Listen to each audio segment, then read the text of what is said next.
Hi everyone, it's Math with AUB. Today I have selected some questions for first year, courtesy of Federal Board. Federal Board MCQs that I have managed to write 8 in that space. Let's see and find out. Question number one. Question number one we have done 2 to 3 times already. Let's see and find out what do you mean by period of 3 sine x over 3.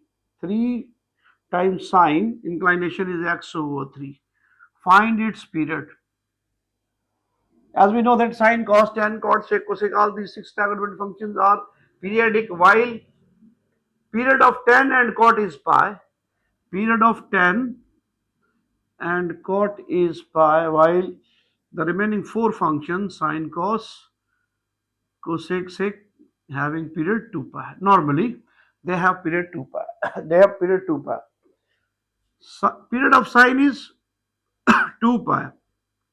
Take the inclination x over 3, that's equal to period, and normal period of sine is 2 pi. Solve for x.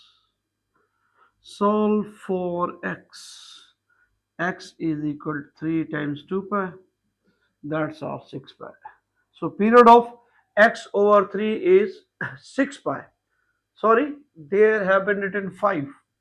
There is 5. It's okay. Same concept. 5 times 2, 10 pi. So 10 pi is our answer. X over 5. I have written 3, but it's 5. X over 5. Its period is 10 pi. Its period is 10 pi.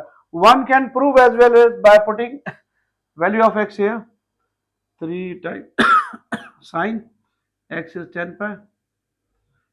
10 pi.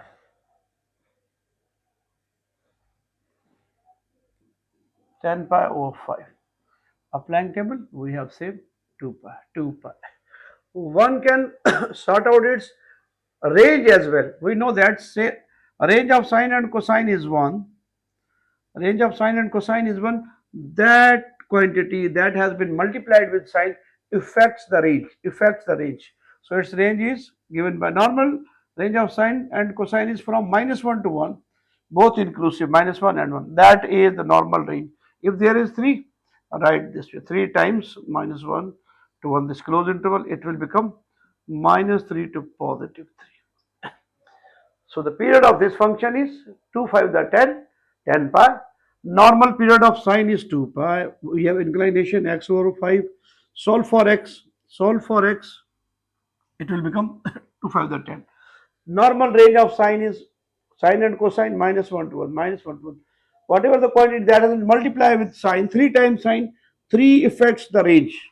3 times the range, -1 to 1, means minus from -3 to 3. Okay, cool. Option number, which of the following options is the solution of this one? Sin x plus cos x is equal to 0. Sin x plus cos x is equal to 0. Let's see and find out. Sine and cosine. Sin x plus cos x is equal to 0. How to handle trigonometric equation? Just transform this function into overall single function, whether sine, cos, tan, cot, sec, cosec, whatever the case is. If we shuffle sine cos x on the right hand side, now dividing by cos, we have sine x over cos x is equal to -1. Sine over cos, that's the ratio of tan x is equal to -1. Solving for x, x is equal to arc tan of -1. Arc tan of -1.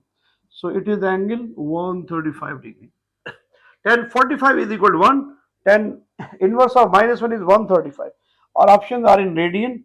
Convert this quantity into radian by multiplying 135 multiply by pi over 180. Pi over 180. Applying table of 5. 2 times, 7 times, there. 3 times, 6. Again, table of 9. So we have 3 pi over 4. 3 pi over 4. 3 pi over 4 means 135.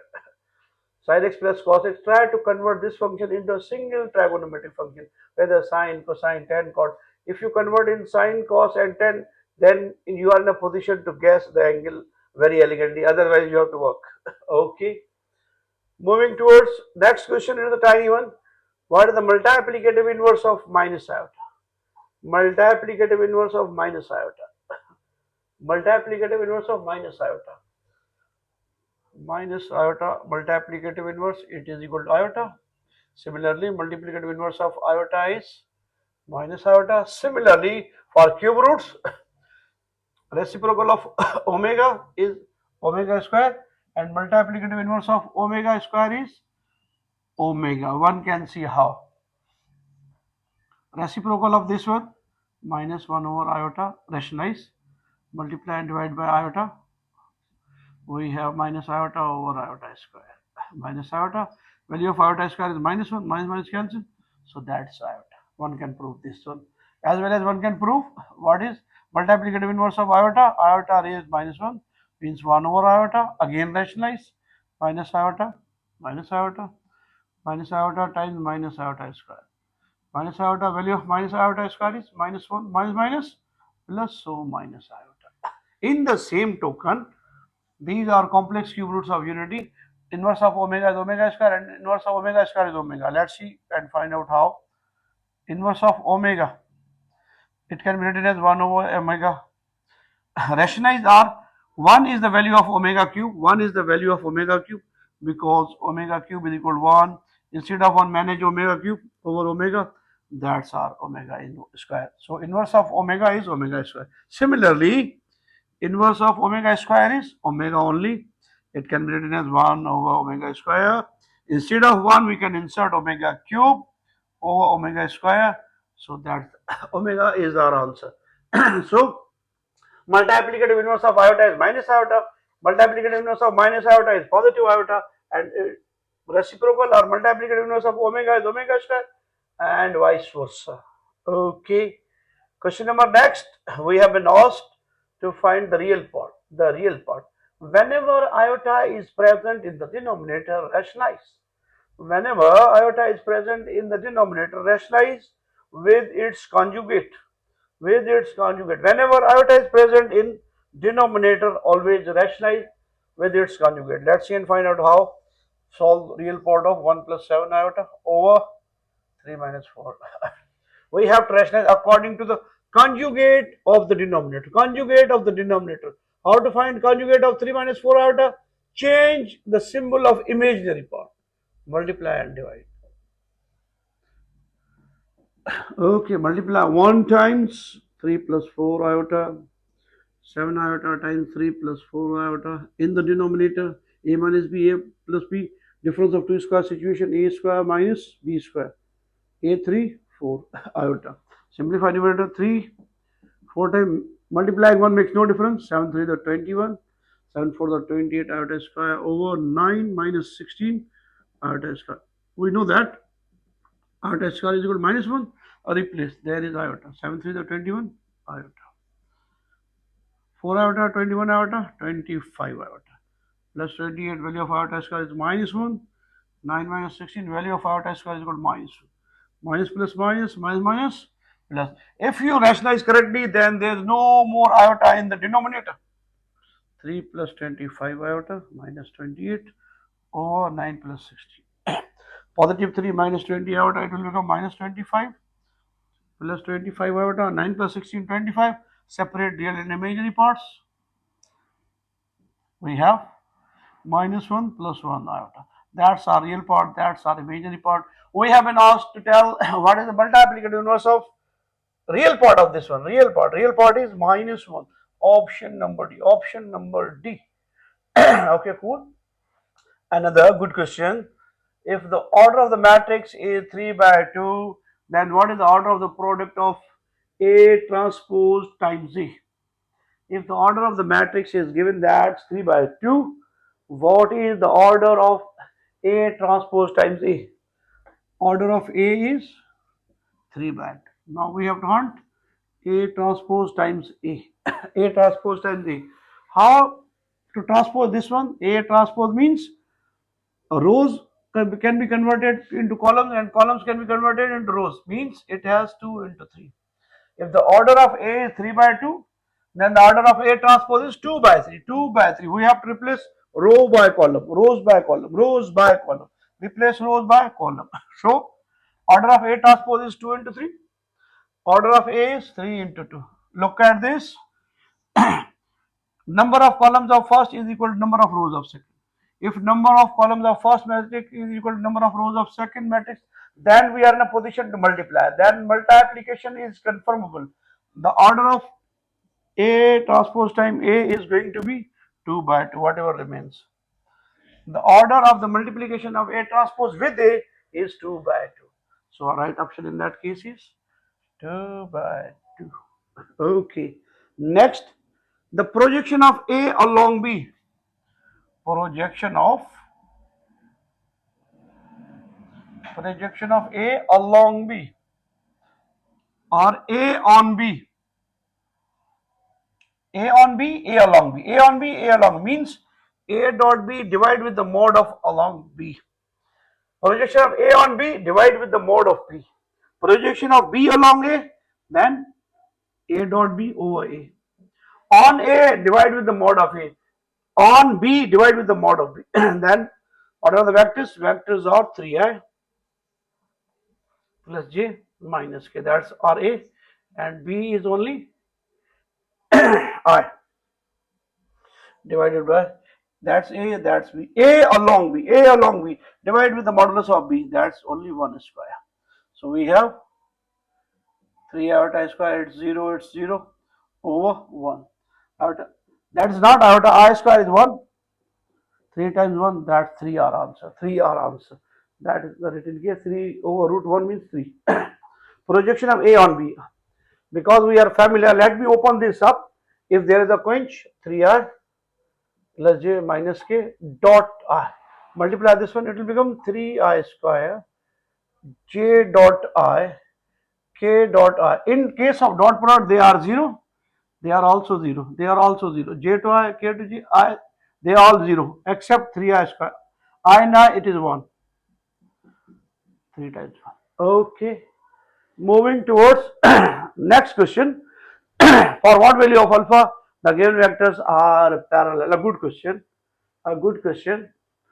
When two vectors are parallel or perpendicular, a good condition to be asked. Or that is the third one.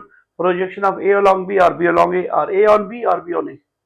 Good question. These are mostly present in exams. What the value of alpha if the vector is 4i plus 16j plus alpha k or ak, alpha k, and the other one is 2i plus 8j minus k. When vectors are parallel, their corresponding ratio are same.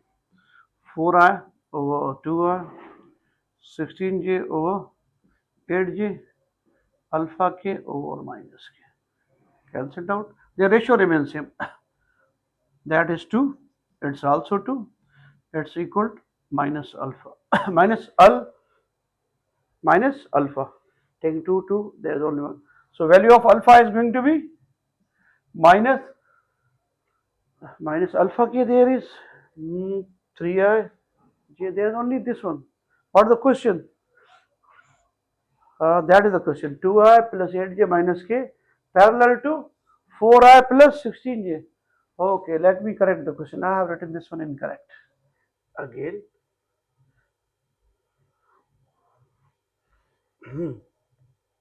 For the other vector, that is 2i minus 8j minus k. I have written correct. 2i plus 8j minus, help me out, minus k. Okay. Take their ratios. 4i over 2i, 16j, we have incorrect. 8j, alpha k times minus k. Simplifying this, it's 2, it's also 2, it's also minus alpha. So alpha is equal to minus 2. Alpha is equal to minus 2. Put here, you can check the same ratio. 4 over I, 2 over I is equal to 16 over j, 8j. Alpha is minus 2k over minus k. So that's 2, that's 2, that's also positive 2. We have Correct. So value of alpha in that case is 2, positive 2, positive 2. The final question that has been based on if x minus 3y 6 and y plus 3, x minus 6, x minus 3, 6 and y plus 3, they are in AP. They are in AP. Find x plus y, x plus y. Look, these are three numbers, first, second, third. That is the mean of this one and this one. So applying formula for arithmetic mean is equal to a plus b over 2. Mid value, the second value, the second value, the mid value, the second value is arithmetic mean between x minus 3 and y plus 3. So we have 6 is equal to x minus 3 plus y plus 3 over 2. 3 cancelled out. Shift to here, 6 times 2 is equal to x plus y. So x plus y is equal to 12. So x plus y is equal to 12. We have been asked to find their sum. X plus y is equal to 12 in that case. That's my tiny effort for you guys to explain to you some past papers, MCQs. These are all PYQs of past papers. Past papers from good source. Past paper from good source. It's all bad self. Next.